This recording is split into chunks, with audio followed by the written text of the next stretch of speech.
Ada yang ingat kita belajar apa minggu lalu? Gaya. Ya, kita belajar tentang gaya. Nah, adapun tujuan pembelajaran pada hari ini yaitu yang pertama, siswa mampu menjelaskan sifat-sifat apa saja sifat-sifat pada bunyi. Dan yang kedua, mampu menjelaskan apa sih keterkaitan antara bunyi dengan indera pendengar. Dan yang ketiga yaitu melalui percobaan siswa mampu mengetahui apa saja sifat-sifat bunyi yang dapat berambah. Nah, kita akan masuk ke pembelajaran sifat-sifat bunyi dan keterkaitan dengan indera pendengar. Ya, di sini Ibu mau tanya, anak-anak tahu pernah dengar kata bunyi? Pernah. Ada yang tahu apa itu bunyi? Suara. Ya, suara.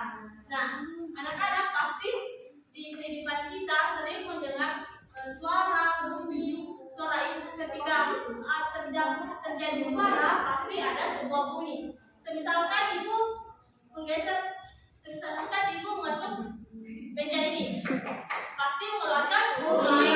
Nah, suaranya ini sebagai gelombang bunyi. Jadi dapat disimpulkan bahwa bunyi merupakan sesuatu getaran pada benda yang merambah dalam bentuk gelombang. Disebabkan karena bunyi dan disebut sebagai gelombang bunyi. Ya, next. Nah, selanjutnya kita masuk pada sifat-sifat bunyi. Yang sifat-sifat bunyi ada 3, yaitu yang pertama dapat diserap dan dipantulkan, yang kedua dapat dibiaskan, dan yang ketiga dapat memerlukan medium untuk merambah. Nah, yang pertama yaitu dapat diserap dan dipantulkan. Nah, sifat bunyi ini dapat diserap, misalkan pernah nggak anak-anak melihat sebuah ruangan studio musik? Pernah. Ya, dalam ruangan studio musik itu pasti menggunakan sebuah penyedap suara. Nah, dapat penyedap suara. Nah, dari penyedap suara ini dikatakan sifat bunyi dapat diserap karena semakin bagus penyedap suaranya, maka semakin suaranya akan terdengar di luar. Nah, kemudian sifat bunyi dapat dibantulkan. Sifat bunyi dapat dibantulkan menjadi 3, dibagi menjadi 3. Pertama, bunyi yang memperkeras bunyi asli, yang kedua lemah, dan yang ketiga gaung atau redam. Nah, anak-anak pernah menonton film Tarzan nggak? Pernah. Dalam Tarzan pasti Tarzan teriak ya, gitu kan? Nah, di dalam hutan pasti ketika seseorang teriak pasti akan ada pantulannya. Jadi itulah disebut sebagai sifat bunyi yang dapat diserap dan dipantulkan. Dan yang kedua yaitu bunyi dapat dibiaskan. Nah, contohnya suara petir yang menggelegar di malam hari akan lebih keras. Ini karena udara di malam hari lebih rapat. Sedangkan pada siang hari suara petir, getaran petir pasti sedikit tidak keras karena siang hari lebih renggang dan suhunya lebih tinggi. Next.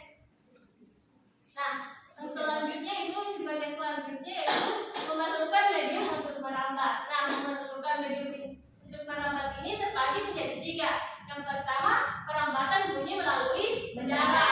Yang kedua, perambatan bunyi melalui benda cair. Dan yang ketiga, perambatan melalui benda gas atau udara.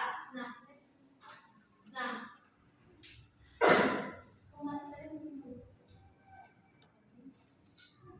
yang pertama, perambatan bunyi melalui benda. Kita lihat pada gambar ini, pernah lihat nggak ini? Di depan. Ya, jadi itu merupakan perambatan bunyi melalui benda. Yang kedua contohnya yaitu perambatan bunyi melalui benda cair. Contohnya itu seperti kita mengambil sebuah baskom atau ember, diisikan dengan air, kemudian kita mendengarnya menggunakan corong, lalu ketukan pada ketukan batu agar suaranya terdengar. Selanjutnya itu perambatan bunyi melalui benda gas. Perambatan bunyi melalui benda gas ini contohnya seperti bunyi lonceng atau seperti kita sedang berbicara atau bercakap dengan teman-teman. Nah, selanjutnya menyesuaikan bunyi dengan indera pendengar. Nah, hubungan antara bunyi dan indera pendengar ini sangatlah penting, di mana bunyi bisa ditangkap dengan menggunakan indera pendengar, yakni telinga. Suara dapat didengar menggunakan sebuah telinga. Tanpa indera pendengar, kita tidak dapat mendengar sesuatu dari luar ataupun kita tidak dapat menangkap yang didengar oleh makhluk lain. Jadi kemudian cara kerja indera pendengar yaitu yang bunyi ditangkap oleh dalam telinga masuk ke lubang telinga, lalu menggetar gendang telinga dan diteruskan ke tulang pendengaran.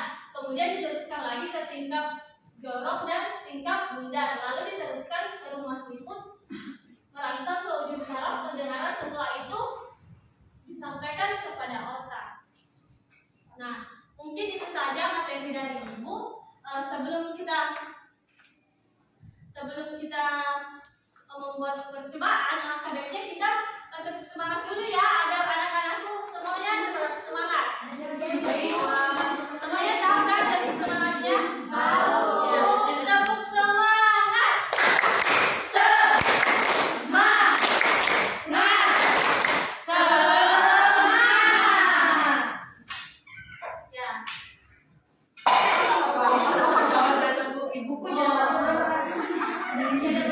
jadi kita akan melakukan sebuah percobaan. Nah, sebelum melakukan percobaan, Ibu akan membagi kelompok menjadi dua. Nah, di sini kelompok 1 dan di sini kelompok 2. Nah, masing-masing kelompok akan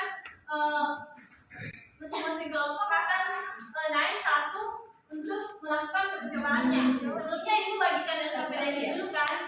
Tadi bukan. Baiklah.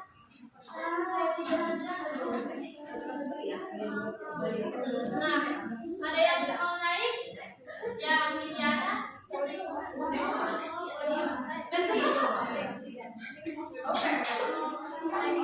naik. Emang KPI nggak di konversi?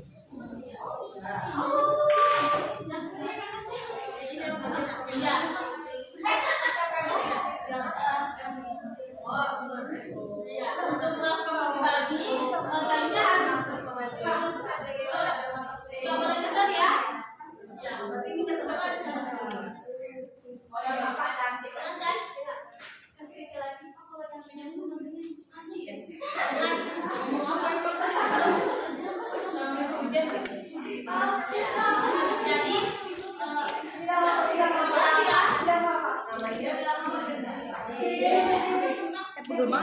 terima kasih ya. Nah, dari percobaan tadi anak-anak akan menjawab dengan bekerja peserta didik sebuah percobaan sifat-sifat bunyi. Di sini ada tabel. Nantinya anak-anak disebutkan kelompok akan mengisinya. Ini saya berikan waktu untuk 1 menit. Kelompok 1 dan kelompok 2 akan presentasikannya ke depan. Ya, iya. Coba ikut daripada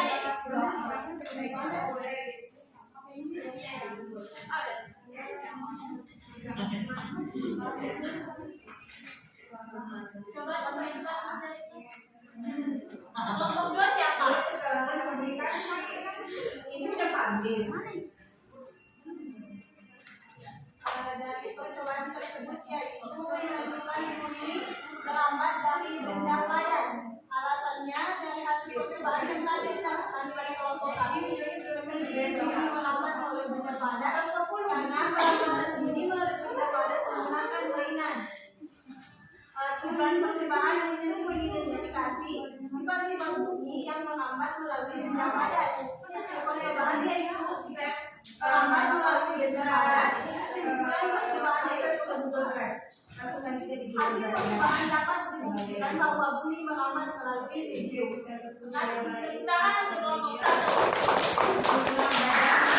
Selanjutnya kelompok 2.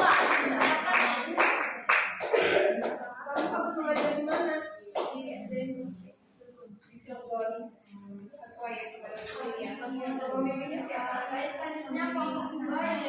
Tujuan percobaan yaitu untuk mengidentifikasi sifat-sifat bunyi yang merambat melalui pada badan. Kemudian hasil percobaan yaitu merambat melalui benda padat, dan kesimpulannya dari hasil percobaan yang telah dilakukan yang menentukan bahwa sinyal merambat melalui medium. Ya, terima kasih kepada Ibu.